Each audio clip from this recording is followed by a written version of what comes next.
you masturbating again? Well, maybe. It must be the Fanny Gallops. Probably is. Welcome to the Herd Mentality Podcast, an eclectic weekly mix of atheistic and humanistic conversations with complete strangers. I've never met them and they've never met me, but we're throwing caution to the wind, taking a risk with a dodgy internet connection, and God willing, get an interesting conversation for you to listen to. I'm your host, Adam Reeks, and it's time to meet our guests. Ladies and gentlemen, welcome to the Herd Mentality Podcast, and with me today I have at Mr. Hawks. Hello, Dave. Engage Dr. Dave Hawks. Hi, Adam. So we were speaking about getting a sting for me. I'm almost a co-host now. Yeah, you're all over the place, even more so than Dan Orell. I know, it's a sweet, sweet victory. From the UK, we have at Franco Soup. Hello, Ra. Hi there. You're sounding sultry. That's what I wanted to hear. And a new guest on the show, at Joe Benhamu. Joanne, how are you? I'm good, how are you? I'm very well, thanks. You're a colleague of Dave's, I understand. I am. Just really quickly, what are your credentials? I'm a registered nurse. I work in clinical research in radiation oncology. Well, in my former life, I used to spend a lot of time working gastroenterology, but I've moved on from that. And these days I'm on the executive of Friends of Science in Medicine. Wow. And you and Dave are writing a paper together? We are. And this is the first time you've spoken in... Ever. Yeah, Jo likes to keep me at arm's length. I think she thinks I'm a bit crazy because of the people I associate with. Yes, Adam, we're looking at you. With good reason. All right, well, everyone today is here to have a bit of a yak about this anti-vax nonsense. So there's plenty of stuff going on with it.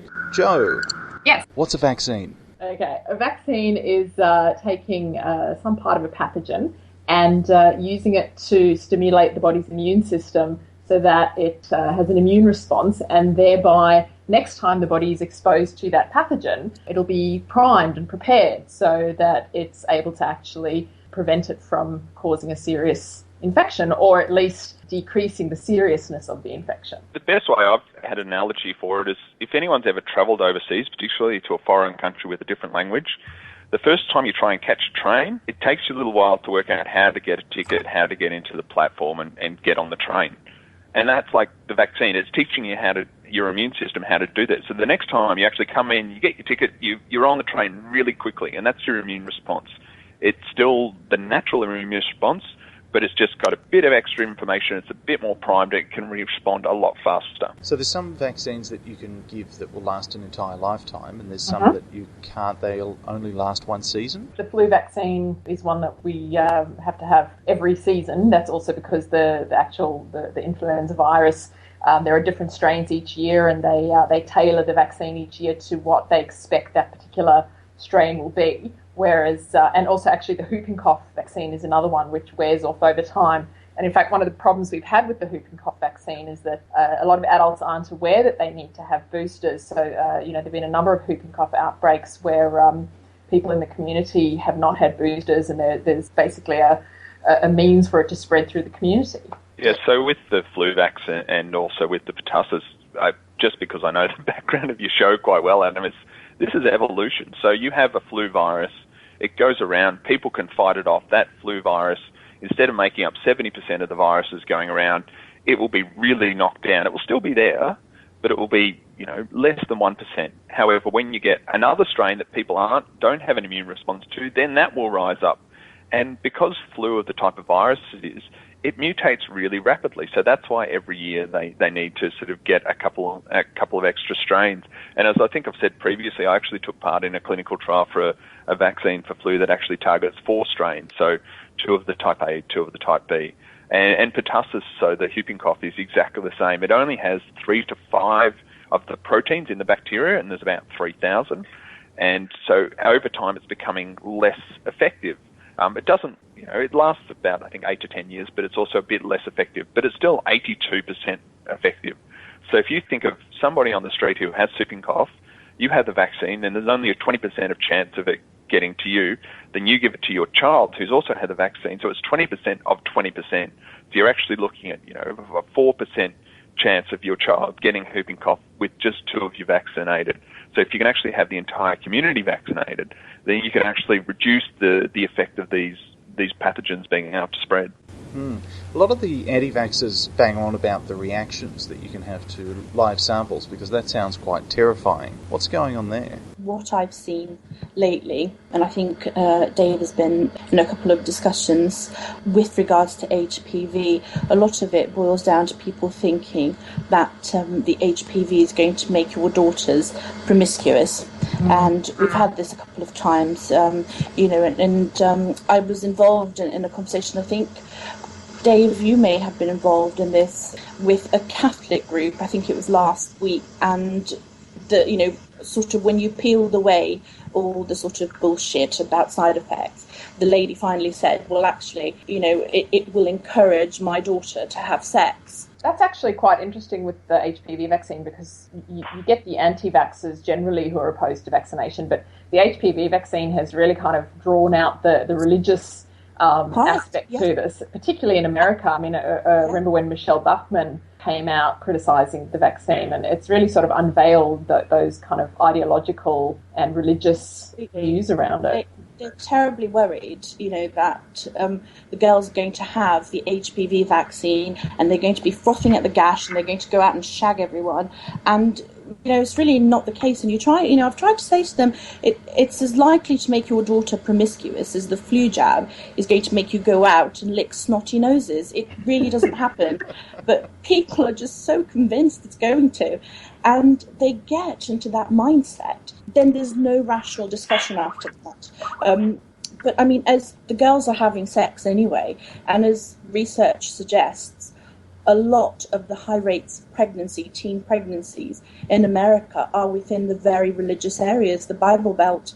So why not protect these girls? The other thing, though, about the HPV vaccine is that it's not just protecting girls; it's protecting boys. Right. It's not just the cervical cancer that it's protecting against. It's anal cancers, head and neck cancers. So yeah, I mean, I might jump in here. And HPV is probably the vaccine I know the most about, and I'm quite interested in it because it's a virus. The human papillomavirus. Yeah, so it's a human papillomavirus, and I'll just give you a 30-second background. There's over 100 strains. Only 15 of them are linked to cancer. But as I said, 99% of cervical cancers, I think it's 90%. It's 90% and 40% of penis and anal cancers. It's also strongly associated with vaginal or vulval cancers. It's about 33% of, I think, mouth and throat cancers are caused by this. So pretty much anywhere you can have fun with somebody else's body, you can get HPV. Ra, you've had a little bit of a run-in with a gentleman by the name of Rob Schneider. Yes. He's probably one of the most despised people on the planet by people who have brains. Yes, he's a lunatic. Well, yeah. He's a complete and utter lunatic. He's got a pedestal. He does indeed. He's got a platform in which he can spout his utter fuckwankery, and it really boils my piss. There it is. I've also had some run-ins with Rob Schneider as well. And he's an anti-vaccinationist who actually doesn't understand the topic and generally parrots a couple of people. His sources, when I had a chat to him, they were from a chiropractor blog, and when I asked him for peer-reviewed sources for his outrageous claims, he provided me a link to the Wall Street Journal. He's an absolute imbecile. And we're having a bit of a chat briefly before the show. Joanne, what's on the telly at the moment? Well, as we speak, the former president of the Australian Vaccination Network, Merrill Dorey, is debating vaccination with Professor Robert McIntyre. It's one of the things that we've really kind of worked on here in Australia, is dealing with this whole issue of false balance in the media. And for the most part, we've kind of managed to get the media over the last few years not to put on anti-vaxxers alongside credentialed people to talk about vaccination. But every now and again, someone loses their mind and invites someone like Merrill Dorey on to debate an expert on vaccination. The thing is, what's happened is Dr. Rachel Dunlop, who's at Dr. Dr. Raichi, is probably one of the most well-known sort of scientific voices sort of combating anti-vaccinations. It makes me look like some kid playing in a sandpit. And she's been on, and there's a show called The Project on at 7 o'clock on a weeknight. It's quite popular. And after chatting to them for about 5 minutes, they agreed that they're not going to do false balance because you'll get a scientist on it. If you listen to scientists, like The paper I came on for the very first show, episode 4, I think I was talking about this paper I wrote on HPV vaccination, and I give the risks and benefits of the vaccine. And that's what scientists, we give the pros and cons, whereas anti-vaccinationists will just, you can get them to be quiet really easily by asking, what's the benefit of a vaccine? And if someone can't actually give you a benefit of a vaccine, then you know what you're dealing with. One of the sites I had a quick look at before coming on was the Think Twice Global Vaccination Institute. Yeah, there's a whole variety of them, and there's like the AVN in Australia. We've got the National Vaccination Information Centre, I think, in the States, which was started in the early 80s. I'm actually reading a book about the founding of that at the moment. They always say that they're just volunteers and things like that, but when you look at Merrill Dory and the Australian Vaccination Network, at their height, they were bringing in $300,000 a year, and Merrill Dory was collecting editors' fees for a magazine that they were meant to publish 4 times a year. It got published once in the last 2 years before they canned it, and she was getting 5 figures salary for editing something that wasn't being actually produced. So there's a really strong financial motive, but then they flip it around and they say, all right, well, who's paying your wages whenever I weigh into a vaccination debate? And that's why I have a very strong, very clear explanation for what I'm doing and who's paid me and what money I've received. And so, yeah, I haven't even got a free lunch out of all of this. I think one of the things is that, you get some of these websites which at first glance they look completely bonkers and you wouldn't really pay much attention to them. But you go onto something like the Australian Vaccination Network's website, and it's actually very nicely put together. It looks very pretty. It really sort of tries to appeal to the concerned mum. And that's kind of always the line that they've gone along. And those are the exact websites that mothers of my patients look at before they come, to the clinic to vaccinate their children. And they will say, well, I've read this on NetMums, or I've read this on this particular website, and, this vaccination has this, and it's going to make my child autistic, or, it's going to make my child promiscuous. And, of course, I'm not quite sure if you guys have heard about it, but we have a ghastly, dreadful magazine here called What Doctors Don't Tell You. Have you heard about that? Yes, I have.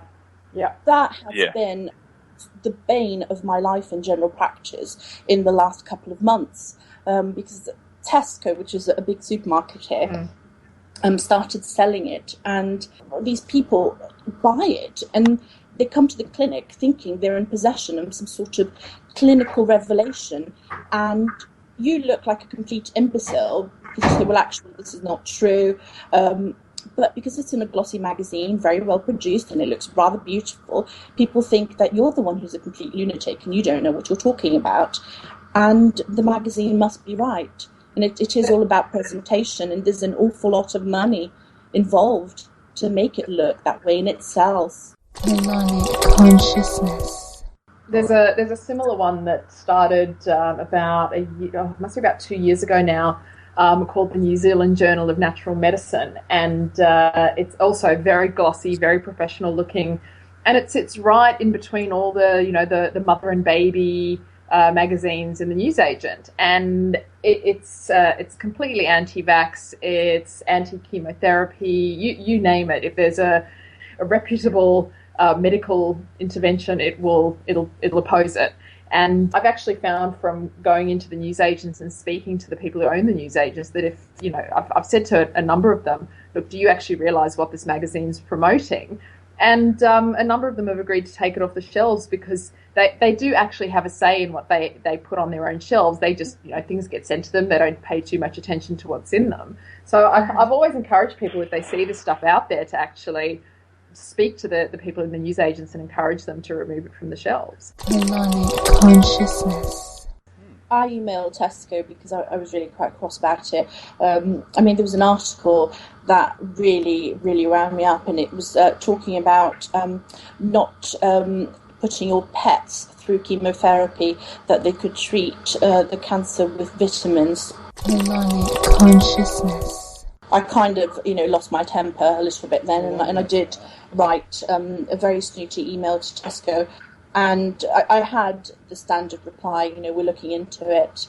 But I think they have pulled the magazines from their shelves now, because I think they have had a lot of complaints. So that's quite positive. Bro, I saw somebody, a very quick clip on YouTube, and on 7 News not long ago there was a lady called Judy Wileman. Now, you're aware of this? Now, she went on the record to state that nutrition and hygiene were the key to resisting disease. Now, I understand that may well be the case for scurvy, but probably not for polio. So my question is, what vegetable or fruit do you need to avoid polio? Because my guess would be strawberries.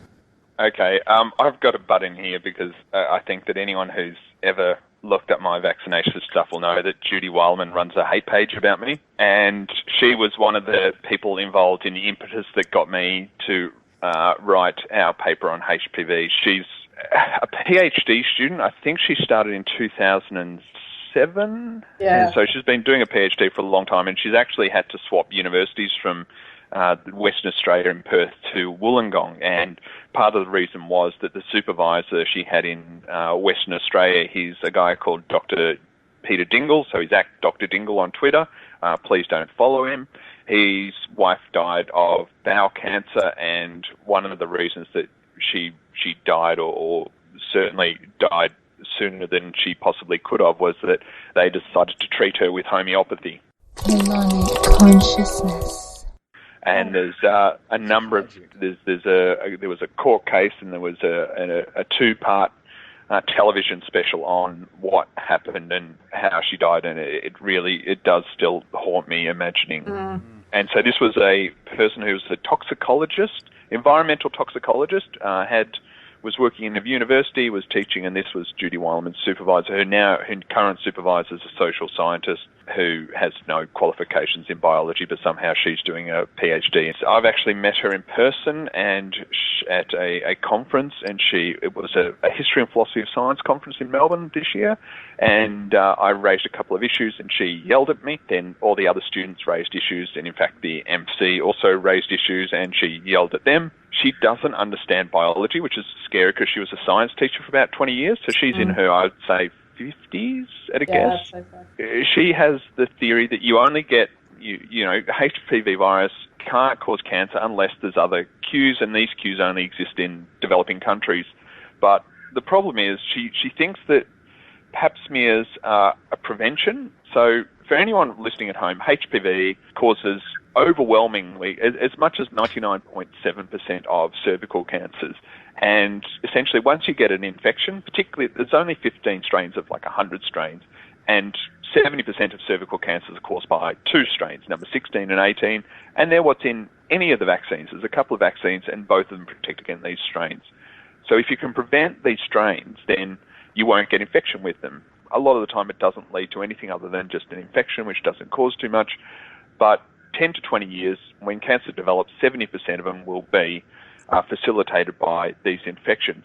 In Australia, we've got a mortality rate, so 2 in 100,000 women between the age of 20 and 65 die of cervical cancer each year, which is a couple of hundred. Around the world, it's about 160,000 women die of cervical cancer each year.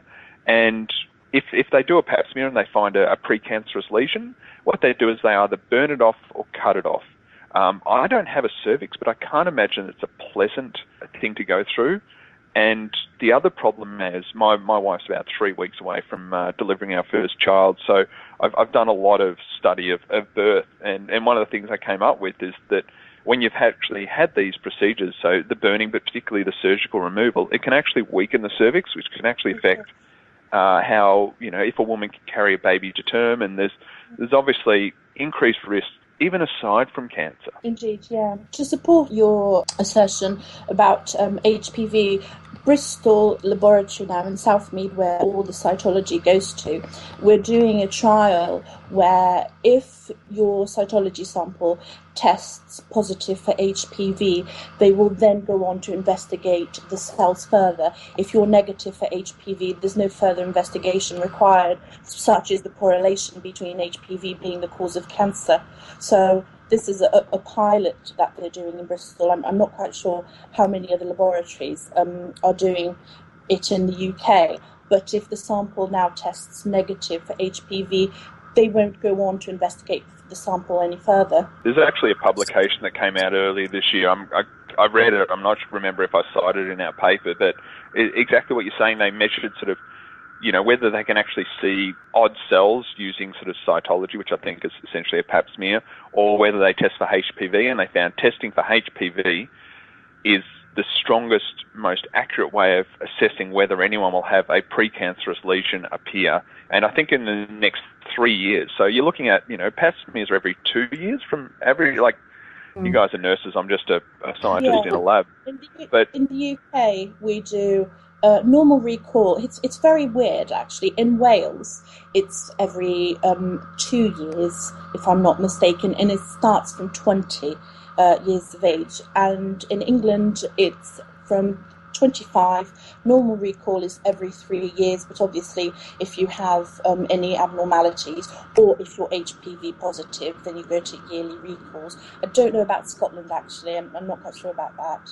Okay, so the other thing with the HPV is with the side effects, because it was only released in 2006, 2007, we know that hygiene is not going to play a big role. And a lot of the other things that people say vaccines didn't cause a reduction in disease, they don't really affect us because apart from fashions and Miley Cyrus, not a lot has changed since 2007. A lot of the time in America, there's a system called VAERS, which is a vaccine reporting system. And anyone can go on the internet and report a vaccine side effect. So if you get a sore arm, you can go on there, just give your name, details, and say, well, I had a sore arm. And that's great because it allows us to sort of track when we've got reactions that might not be picked up in a clinical trial, because clinical trials for the HPV was 44,000 women, whereas the vaccine has been given to over 120 million already. So, things that happen 1 in a million might not be picked up in a clinical trial, but these sort of systems allow us detection in the population. However, anti-vaxxers, and whether or not they're involved in making these registrations or whether they just capitalise on them, people say the vaccine killed my child, and they put in this into the internet, and it goes onto the database, and anyone can look it up. So I think there's 139 reports of death linked to the vaccine. The first 32 were actually examined because this is obviously a very serious side effect, and they found that of the 32, 12 of them they couldn't find a person or a death. So these professional researchers couldn't track it down. Of the other 20, they looked at them, and there was no, if you get a vaccine side effect, like if you get fevers or convulsions, it should be pretty consistent. That's what it causes. If you take too many paracetamols or codeines, you're going to get constipated. You can see cause and effect. But they looked at this, and I think the largest single group was heart problems, which was 6 out of 20. And of those, they were divided into 2 further subgroups. And when they compared it to the general population, there was no difference. So if you give 100 million people a vaccine, things that happen 1 in a million times will happen 100 times. But that doesn't stop them saying that, there's 139 deaths. It's like, well, there's 139 reports. There's also a report in there of someone having a vaccine and turning into a 12-foot bright green rage-filled monster. Melanic consciousness. Seems legit. Well, it's really important for public health, and that's why the system should be open, and I'm a really big supporter of this, but they even say on their website this data is reports and isn't validated, and so please don't take it as gospel until it's been, until we've investigated. And then they publish studies on this data and where they've investigated them. So it's their favourite tool for doing this, and they say 30,000 reactions. And when we looked at the stuff from the HPV, there are reactions, but 93% of them are sort of mild. So you get an injection in your arm to stimulate an immune response, you'll get a sore arm. It might be red, it might be a little bit swollen. You might have an elevated temperature for a day or two. The other thing that they found with the HPV vaccine is that when you give a vaccine to 13-year-old girls, they tend to faint more than most people. I was just going to say that. You go for it, Joe. I was just going to say that, one of the things that they'll often say is that they administered the HPV vaccine to a whole lot of schoolgirls, and, that there was all these young girls fainting and in terrible pain. Is it possible that the people who are administering these vaccines are in fact One Direction? I've seen some of the tattoos, and I really hope not, because they're pretty woeful with needles. That's exactly the point. If you administer a vaccine, if you give a needle to a whole lot of young girls, a lot of them will react they will find the experience frightening. And then there's also just the group reaction where they'll almost become hysterical and they see one of their friends overreacting to this experience, and a lot of them will become panicked. So it's not actually a reaction to the vaccine. It's simply the social experience of having this. It's not just girls, because it's quite funny that you talk about the sort of fainting and hysteria. When I worked at the prison and we used to vaccinate chaps, the prisoners, for HEP, you used to get, lots of fainting and reported symptoms because it got you a day off work in your cell watching television all day. So you had this sort of, mass vasovagal taking over the whole prison. Everyone would react to it. And it is indeed, it's just peer pressure and people copying each other. Hey, Ra. Yes? Autism and MMR. Yes. I'm reluctant to bring it up because I know that it's been thoroughly debunked, but summarise. Andrew Wakefield did a paper, it was published in The Lancet, linking autism to MMR, and of course this caused massive panic, and people stopped vaccinating their children. And of course, I'm sure we're having a little bit of a problem with measles at the moment in the UK, and pertussis as well. So it's been debunked several times, lots and lots of research. There's been no causal link at all. Feel free to jump in, Dave, at any time, because this is not my expert field, it's yours. But it's been debunked, several times. And there are people who still believe it. And I was actually, again, in another sort of debate with Dave this week, where a lady presented a link saying that actually Andrew Wakefield had been, sort of vindicated and he was right after all. And obviously that's utter bogwash. It's nothing of the sort. But of course we've had in the last few months a bit of panic with the catch-up vaccination program. And I've been vaccinating children who are in their teens and they've never had a single vaccine, not just the MMR, but not a single vaccine. And this is the knock-on effect, and it's so dangerous because measles kills. In 1998, I think it was, when the Wakefield controversy started, that was what really set off this panic around it. And I think we've known for a long time that it would take an outbreak like this, and parents actually seeing their children affected by these diseases for them to react and say, actually maybe I was wrong. And that's sort of overridden their fear around autism.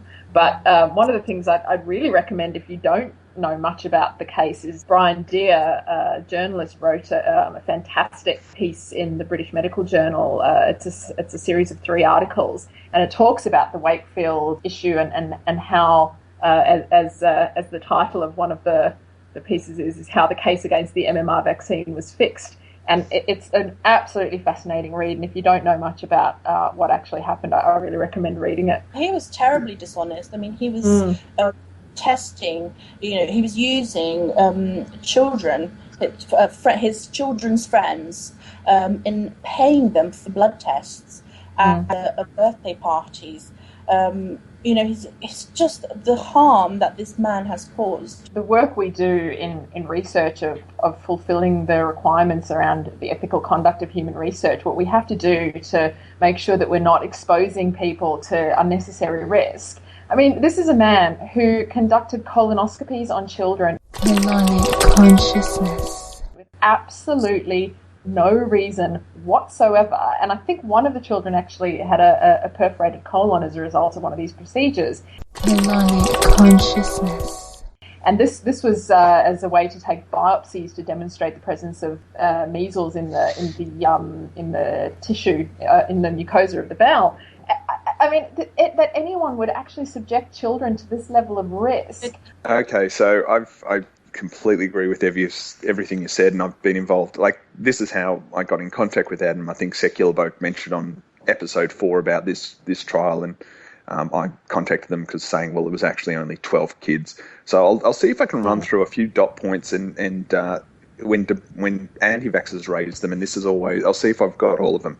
So Andrew Wakefield has been vindicated because he's got his medical license back. That's not true. He's applied to get it back, and he's tried to sue pretty much everyone, and it's always been thrown out.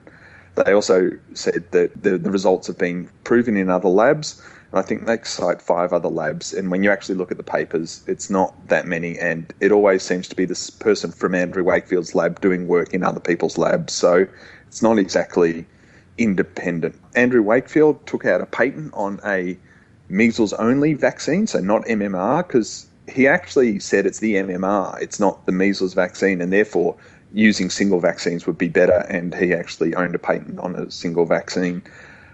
The paper has been withdrawn. They've looked at the 12 patients and they found that their medical records don't actually tie up with what they said in the paper, like some of them had symptoms before vaccination, which sort of does throw out your problem that vaccination causes it. The thing that gets me is you're talking about kids and measles and that, but from my, and Ra would certainly know a lot more about this, in Swansea this year we had a 25-year-old father die of measles because he missed vaccination.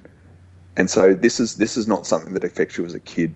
This can kill you at any age if you're not vaccinated. So we always think about kids, the HPV is generally one of the last vaccines they get as they approach teenage years, but these diseases don't go, all right, you're 18, that's good.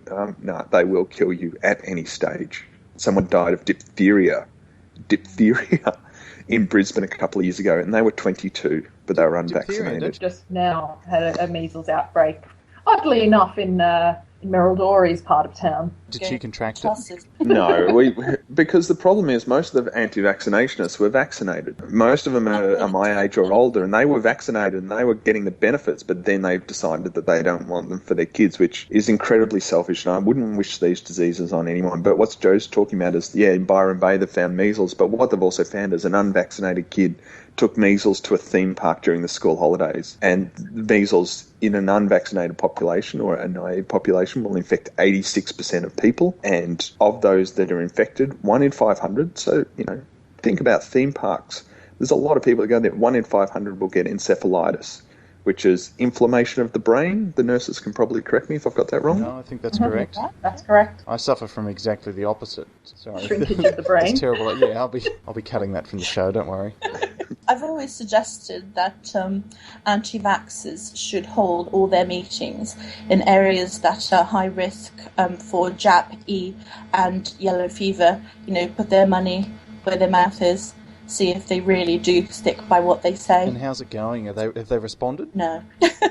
Of course, and going back to vaxxers, of course, Rob Schneider isn't my only, the only bugbear in my life. Of course, we've got the lovely Jenny McCarthy, a very famous immunologist. Yeah, she's on my list here to ask you about. She's really, bosom buddies with Andrew Wakefield, and I think she did a little piece in his book to say how, she cured her son from autism with diet, and how she sort of supports everything Andrew Wakefield has to say. That's terrifying. I might take this opportunity also to, in terms of Jenny McCarthy has just triggered, if you want to know about vaccinations, I'm just some guy on a podcast. Take anything anyone says on the internet with a grain of salt. In terms of reputable websites, the Centre for Disease Control in the US is great. immuniseaustralia.gov.au is a fantastic resource, and it gives you a whole bunch of information about each vaccine and what they do and what the side effects are.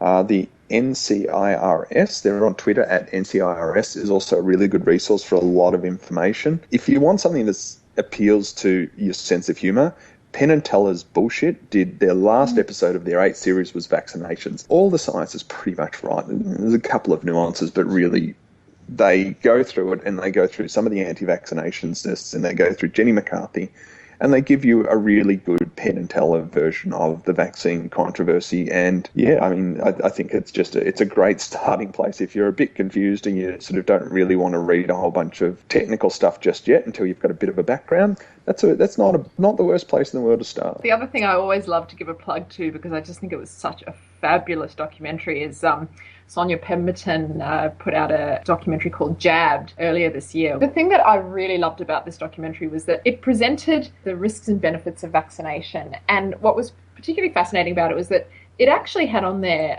a couple of families whose children actually were injured by vaccination, but the reasons for that are very clearly explained, and they are the very, very small minority. And the mechanisms behind how these children actually were affected by the vaccinations is very well explained in the show.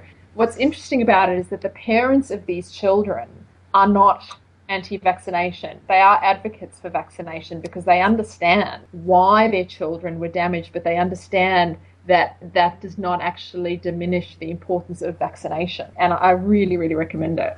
Yeah, and Sonia's working on an American version at the moment, and they're not going to call it Jab. So if on the Jab Facebook site or on Jab Twitter, they're looking for possible names, I've submitted Worth a Shot instead of Jab. That's very good. Yeah. So, but yeah, I've spoken to Sonia a couple of times, and she did a documentary on HPV and the sort of link with cancer, and so she got all this anti-vaxxers and people and pulling up on it. So she's done this documentary, and I mean, one of them is a polio vaccine that they were using that wasn't inactivated, which is what they use in the third world because you can give it to lots of people very quickly.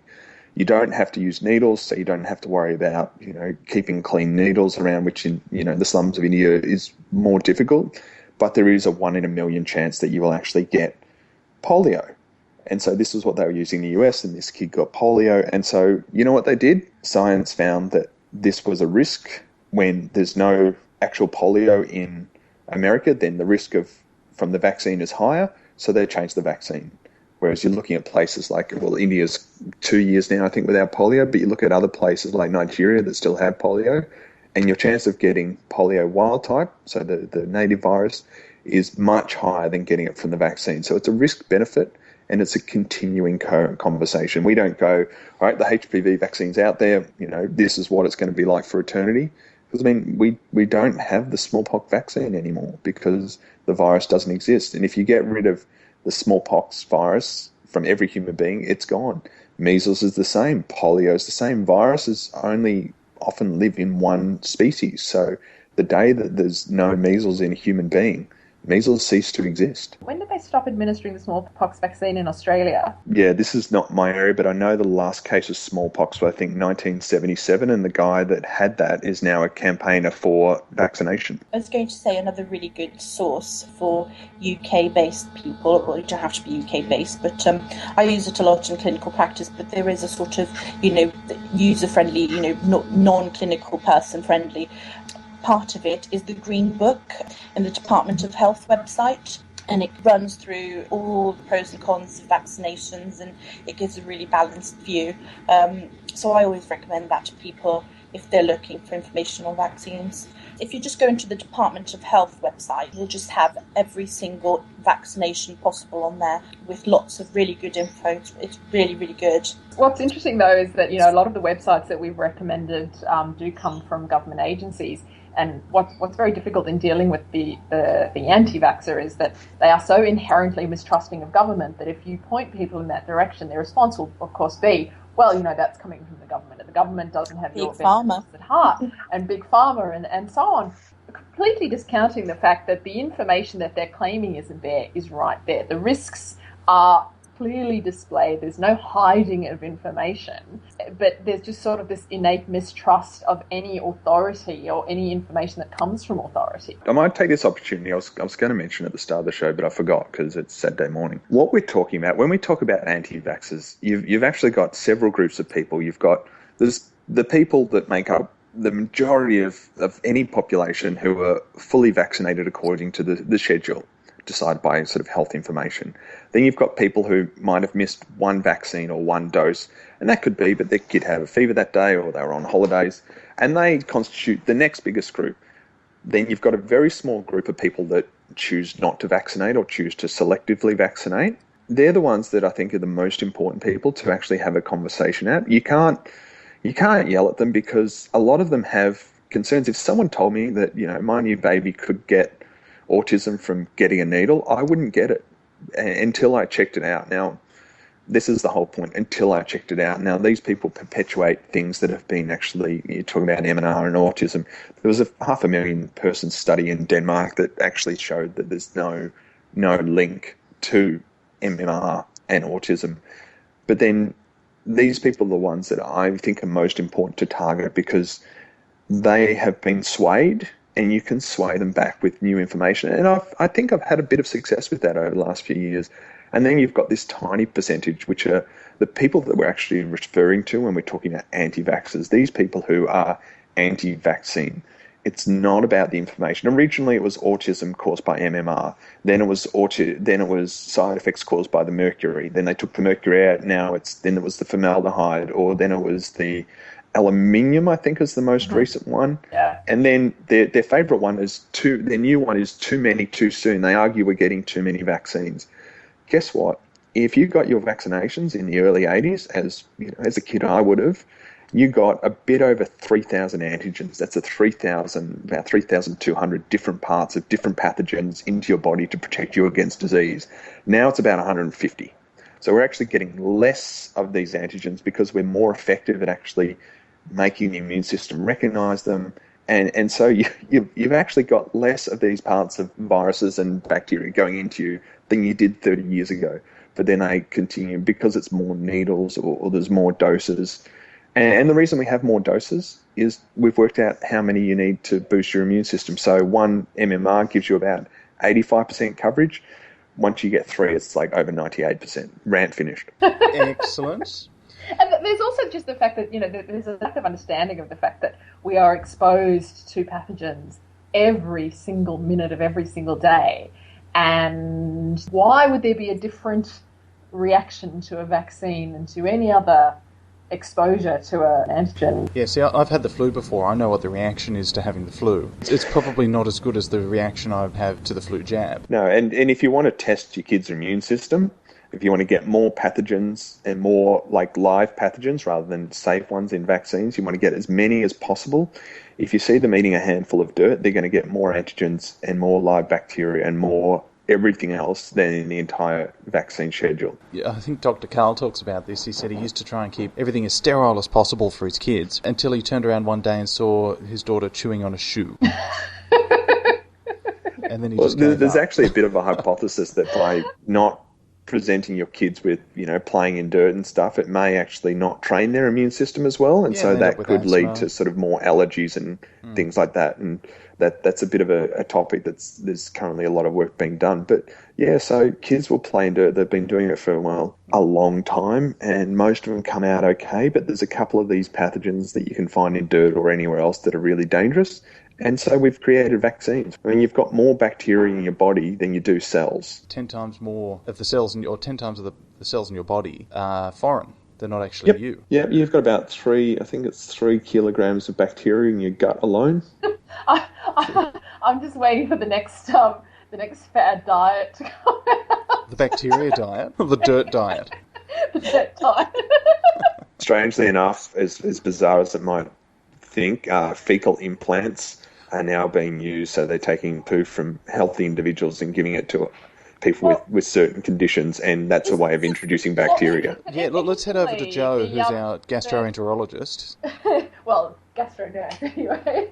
One of the interesting things about the fecal transplants is that they were very controversial for a long time. It was seen as very much fringe science, and I suppose there's also the huge ick factor around that. Now, what's interesting is that over the last few years, the science is actually falling on the side of these being quite a good idea, but only for one particular condition, and that is for people who have an infection with the bacteria called Clostridium difficile. And this is a really nasty bacteria which causes a horrible diarrhea. Melodic consciousness. People can become really, really sick with it. And it's very, very difficult to treat. And it does actually sometimes come about after having exposure to antibiotics. Now, they found that by recolonizing the bowel with bacteria through someone else's feces, you could actually treat this infection, and it's actually proven to be quite successful. And it doesn't matter who? So do you think perhaps I could go and donate the same way you'd go down to the sperm bank or the blood bank? It's not human centipede, Adam. Adam. I didn't make the joke. It's all day. The other thing that's happening is apart from the actual clinical things, there's actually been some basic science studies where because I think it's rats actually eat poo. Melodic consciousness. It's just one thing they do. It's like dogs. They've actually found that obesity. They've found it's a very preliminary study that animals who are obese, when they feed the poo to these animals that have never been exposed to any bacteria, they're more likely to be obese. But when these obese animals are fed the poo from healthy weight animals, then they can actually lose weight. So there's obviously, what they're suggesting is that there's a role of this gut bacteria, and the gut bacteria we've got might play a role in how our body metabolizes food and therefore our likelihood of being obese. Do you think there's space on the open market, Dave, for perhaps selling supermodel poo for that very reason? No. No? Okay.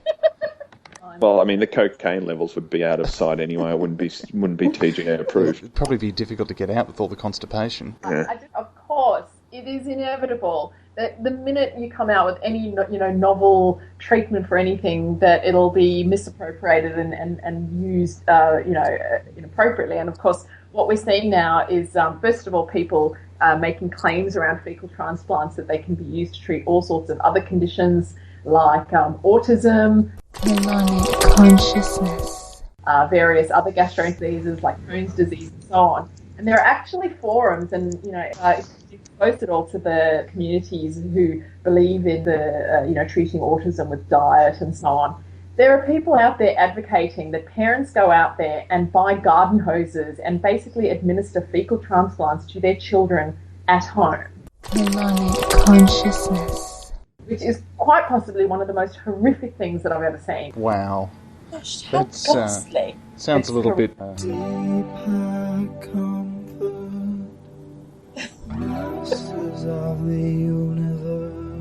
Oh, God, no, not the extended version. You get the full version in stereo. I'd like to think that perhaps that's what Deepak's doing with his colonic consciousness. Yeah, Getting the kiddies to do a handstand in the corner and hooking them up like a vase. Yeah.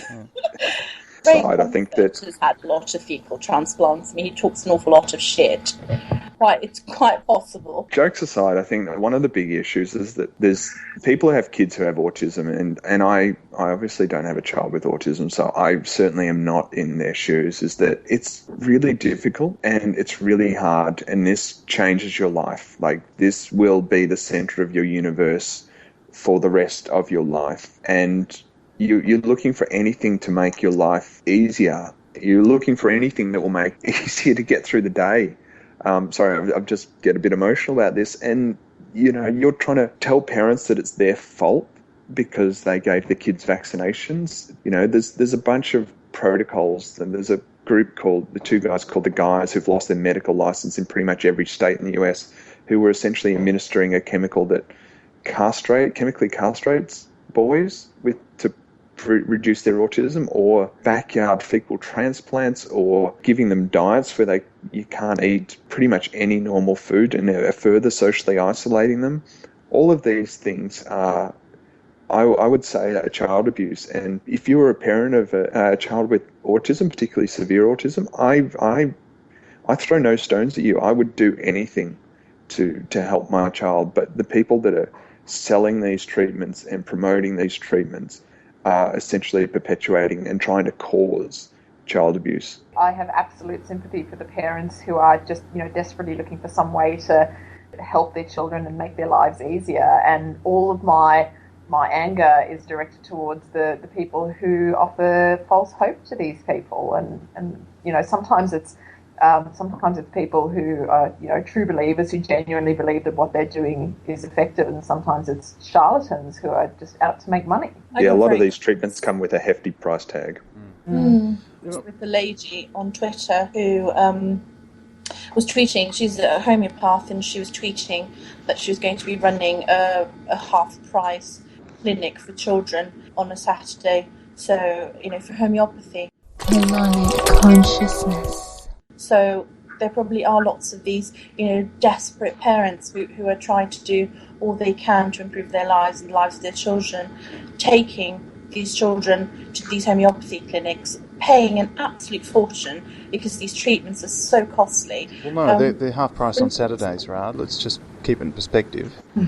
Of course, I'm sorry, you're quite right. Okay, so Dave, have you got any final blogs that you'd like to plug? Well, I don't actually have a blog to plug, but as of Monday, I've got a crowdfunding project where it's called @NameTheVirus1 on Twitter, or NameVirus on Facebook, or it will be on Possible.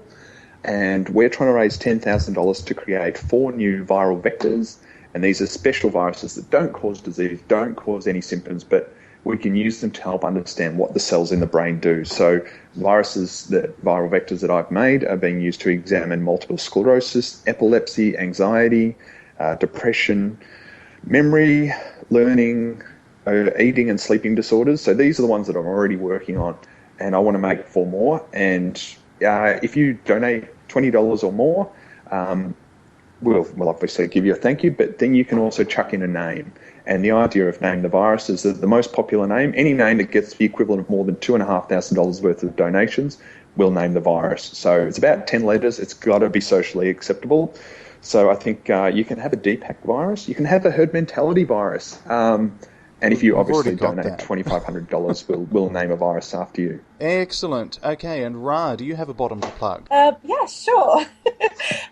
I would like people to kindly have a look at Secular Bloke's charity page that he's doing. He's raising money for a really worthy cause, and Godless Spellchecker is doing a fundraiser to raise money for, I think it's water aid in deprived parts of the world. So both him and Secular Bloke have got very worthy causes. So if people could have a little look, and if they can donate, even if it's only a couple of dollars, it really does help. Very well. And finally, Joanne.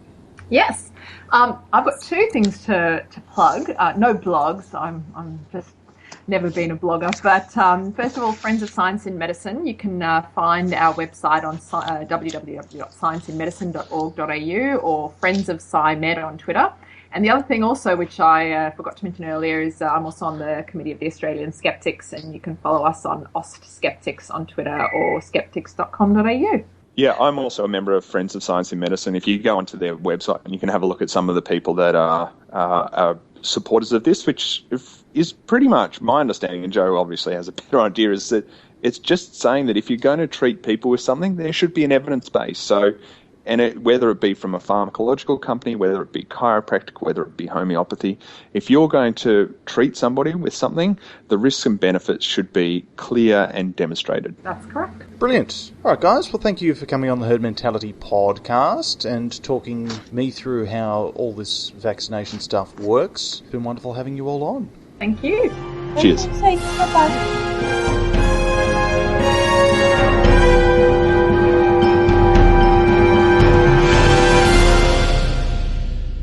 Can I just say, Adam? Yes, you may. I was really well behaved. I didn't say cunt once. I'm very disappointed. And you said that I couldn't do it. See? It did use fanny gallops in the first 30 seconds, though. This one's for you, Ra. Now that we're off air, what sort of message do you have for Rob Schneider and Jenny McCarthy? You're going to put this in the outtake. I wouldn't do such a thing. Well, I'd call them cunts, but they lack the depth and the warmth. So I'm not going to call them cunts. All right. Quality. This week's amazing bonus material is a mashup of talent from C-Web's Sunday School podcast, providing music and vocals, and words by No Illusions from the Scathing Atheist podcast. I strongly encourage you to listen to both.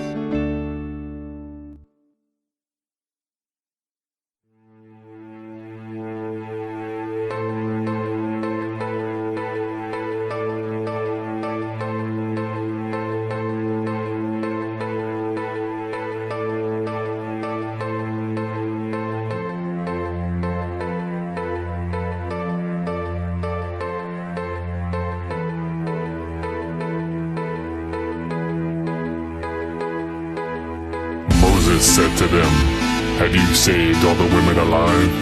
Killed every male among the little ones, and killed every woman who has known a man by lying with him. But all the girls who have not known man by lying with them, keep them alive for yourselves, because I am the Lord your God."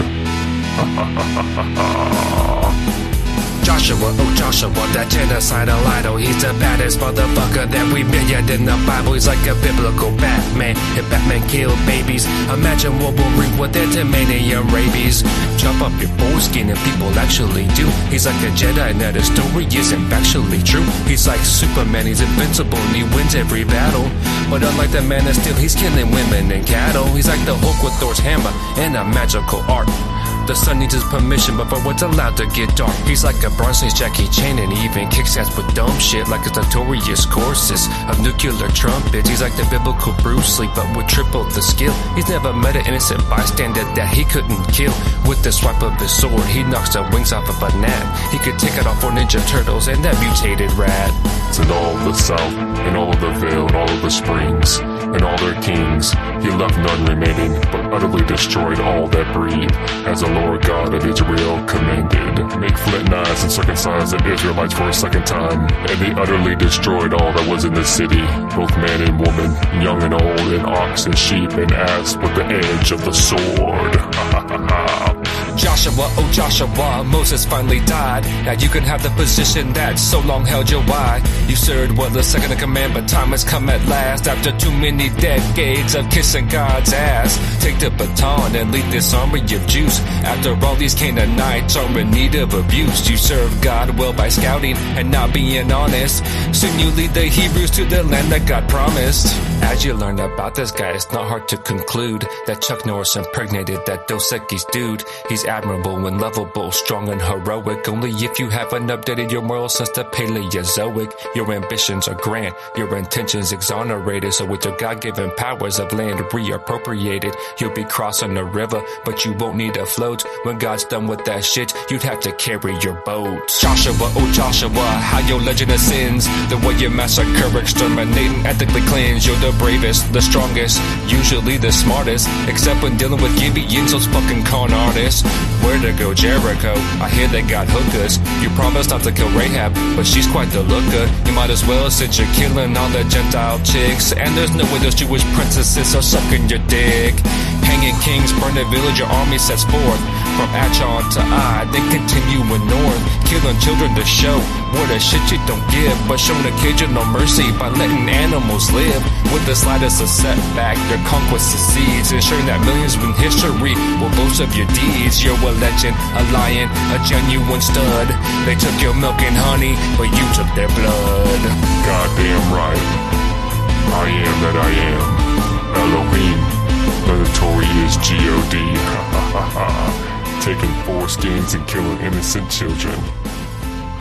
Because I just don't give a fuck.